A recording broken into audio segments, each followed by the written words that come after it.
In the headlines on the papers from around the world this morning. As usual, begin with our sister publication this day, and it's leading with the Faac meeting deadlock as states, local governments protest for $418 million Paris refund deductions. Right there, governors insist pending cases must first be decided. Let's take a look above the nameplate of this day this morning. Presidency punctures the Economist report on Nigeria, says Buhari's government busy tackling threats to nation stability, believes resilient fortitude of patriotic Nigerians will see country through difficult times. And the window story this morning, Lai Mohammed, Abdulrazak is a deeply troubled soul, not qualified for public office. That's a banter between the Minister of Information and Culture and the sitting governor of Kwara State.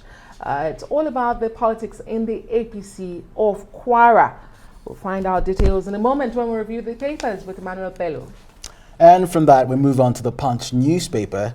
And the major headline there, SIM-NIN linkage. Subscribers push for 2 months extension. Deadline expires Sunday. A subscriber group says registration centers extremely crowded. Moving on now, there are more headlines for us. At the bottom, Buhari jets off to Saudi Arabia for investment summit today. Gunmen demand 6 million naira for 3 kidnapped Ogun worshippers. And there's even more right at the top.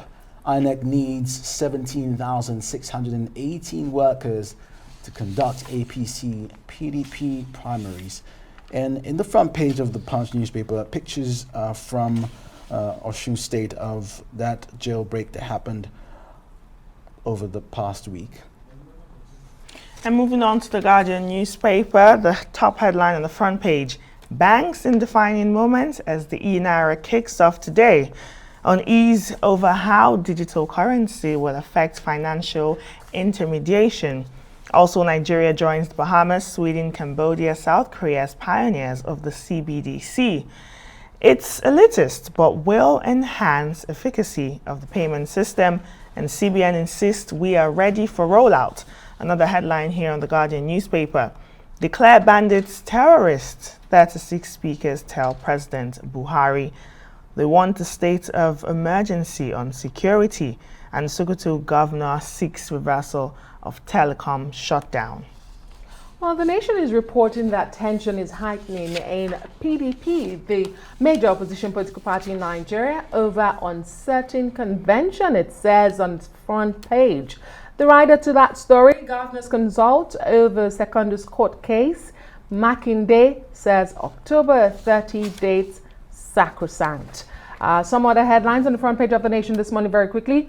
CBN, SEC, NGX begin scrutiny of a $10 FBN Holding shares acquisition. Speakers seek more action against bandits. 392 of your inmates still at large. 13 arrested in Osun State. You can pick a copy of the Nation for details of this and more. A quick look at the international scene. On the Financial Times, Poland tells Brussels to stop the threats as EU tensions escalate. And Erdogan orders expulsion of diplomats after call for release of his political rival.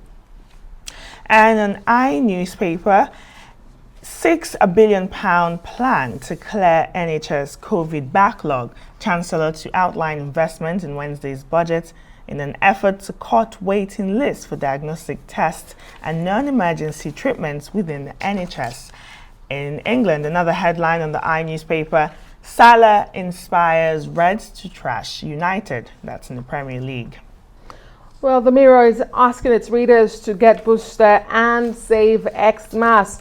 Winter lockdown fears. Of course, there's also a story there from Prime Minister Boris Johnson, who is refusing to reinstall lockdown during this period. Well, let's take a look at the analysis of his headlines this morning. Emmanuel Bello joins us this morning. Good morning, Emmanuel. Great to see you. Good morning. Yeah, good morning. Great. And this day is reporting and leading with Faac meeting deadlock. It says states and local governments are protesting $418 million Paris Refund deductions. They should have seen this coming, but nothing seems to have been done. Were they not prepared for it, Emmanuel? Well, and then actually it's a ritual. Like you said, they should have been prepared for this, and this is always happening. I think for me and for many Nigerians, they'll be looking at this story differently. They'll be looking at the fact that these rituals of always coming here to share monies, you have state government complaining about deductions. Nigerians are well tired of some of this kind of development. What Nigerians want to see is state governments, local government telling us what they are doing with the monies they get every every month when they come to the central pause to take. So not many Nigerians are really bothered about these deductions and all of that. Nigerians are more worried about what they do with the pay when they take it back to the states. How does those monies translate into concrete development for their people? They can bicker and fight over deductions, but Nigerians are more concerned about what they do with these monies and how these monies translate into better lives back in the States. I think for most Nigerians, this is what seems to be the issue. But this is a recurrent kind of a thing, state government complaining that they are not getting more, talking about deductions, asking to have more and all of that. And Nigerians will continuously ask, so what are you doing with what you are getting? Speaking of more, Emmanuel, on the front page of the Punch newspaper, people are asking for more time. Okay, subscribers push for 2-month extension. Deadline expires Sunday. Are we ever going to get through with this SIM-NIN linkage? I don't know about you guys, but I've actually not done my own linkages yet. And it's the same problem that everyone is complaining about. You go to those places, you know, it's always overcrowded. And that's what a lot of Nigerians are complaining about. A beautiful development, but it's not really practical to take care of everyone's needs at the moment, with telecoms and even NCC itself saying they're probably we have some extension. I think a lot of Nigerians will plead that they're giving more time. The deadlines that they are talking about right now doesn't look very, very feasible. We expect that there will be some kind of extension of deadlines so that Nigerians can do this. But currently, it is a situation where Nigerians are torn between those overcrowdedness there and, of course, the need to actually do the linkages. All right, Emmanuel, we plead for more time so that you can do yours as well. Moving on to the Guardian newspaper, Nigeria is making history as the first African country to digitize its currency. And there's a bit of back and forth. Some people are saying it's a good call for technology, all the banks need to jump on it. But there's a problem. It may affect the financial intermediation. And also, are Nigerians ready? Have we been sensitized enough to understand what this e-naira is all about?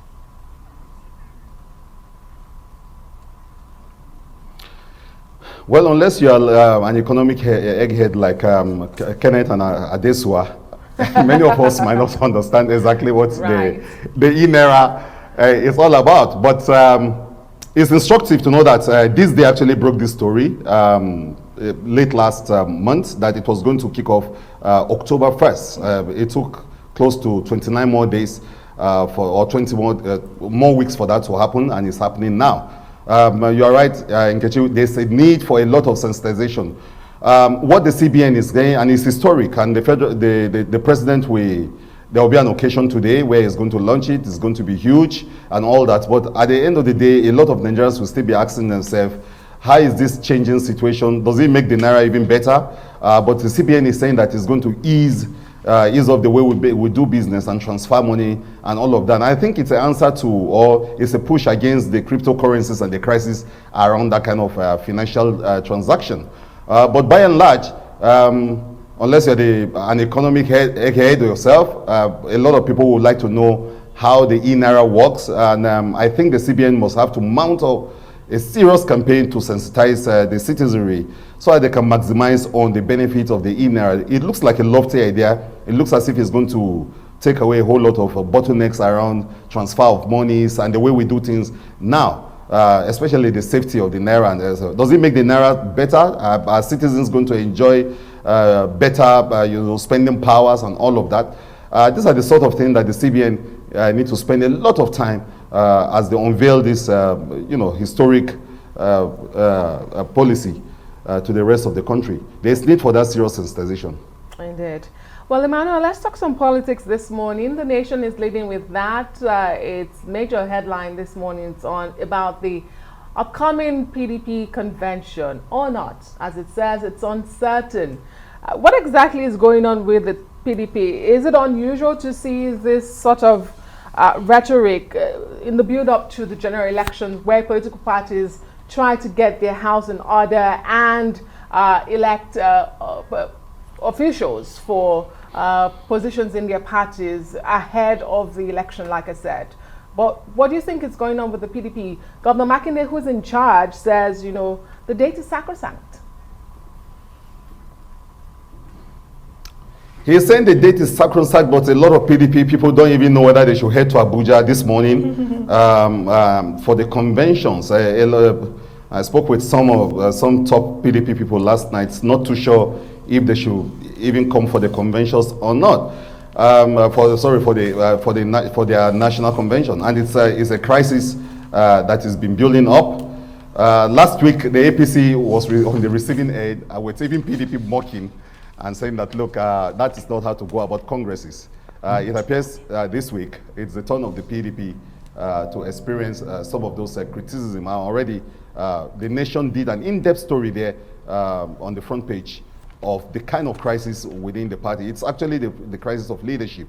On one hand, you have the governor of Rivers State who wants to take center stage in control of the party, but you have the former chairman, national chairman Secondus, who is still in court. While they probably got it right last week or 2 weeks ago with getting a consensus leader, they still have a whole lot of things that they need to trash out. And forces within the party are pulling it apart. Governor Makinde, on one hand, is being accused of trying to favor some of his, some of his people. Of course, Governor Wike too is getting some knocks around the party. State chairmen are also a bit confused about what to do. So yes, this week, all eyes is going to be on PDP and how it gets it right, especially with the issue of other offices within his party, but it got the national chairmanship right, and it's running with that. How they're able to deal with the other issues is one thing that I'm sure reporters and political watchers would like to keep an eye on. Speaking of crisis, Emmanuel Bello, there's still one of insecurity. This time in Oyo State, another prison break. Before now it was in Kogi. What's going on? Nothing has changed, has it? Nothing, and we predicted. In fact, when we had the last story, we said that, look, probably that's not the end of the prison break, and it's becoming like the movie itself, season 1, season 2, and only God knows what season this is of the jailbreaks. But you see, this is why the government continues to get knocks. That why not think ahead? Why not plan ahead? Of course, they could say that there are elements of surprise attack in these things, and you never can really prepare for them. But you know that look, those prisons are open for this kind of attacks. There has been a beautiful movie around this kind of stories. But beyond the movies, we've had experiences of jailbreaks and prison breaks in the country. So you will think that a government will have to be more proactive to keep an eye on those jails and watch them closely, use surveillance cameras, build up security, be very preemptive in their thinking and very proactive. You will think that the government should do that, but of course you keep getting almost a recurrence of these stories, and it's becoming embarrassing.